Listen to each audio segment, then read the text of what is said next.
Good morning, MyBlindCo users. Today I'm going to talk about recording payments in MyBlindCo. To the right of my screen is my iPad being reflected up on the computer, and to the left is the web browser version. So the benefits of going that extra step and receiving a payment within MyBlindCo are many, but as you guys know, when you go to close the job, you get customer sign off. It takes you to this receive payment page.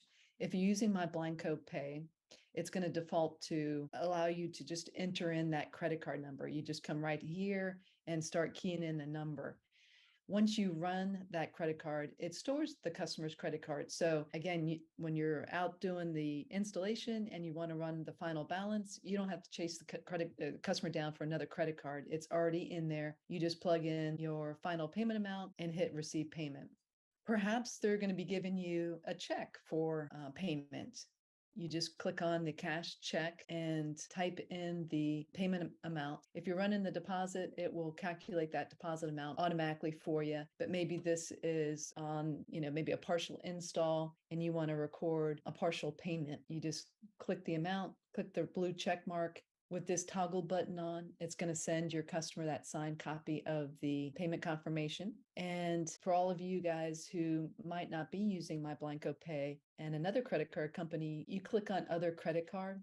And this works the same way as cash or check. Basically, it's just going to indicate that you've recorded, it's going to record a payment. So I'm going to show you here. Your payment has been recorded.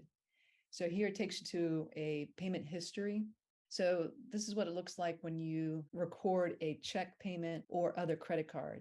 Okay, it says other credit card. When you're running MyBlindCo Pay with an actual credit card, it'll give you the last four digits of the card. And so when you're recording these payments, it's great to come back and reference when they closed on the job, how much they paid, and what their balance due is. And if you're tracking all that within MyBlindCo, you can, two things, always see the status of that order. So once they pay over their 50% deposit requirement, status of that order becomes deposit received.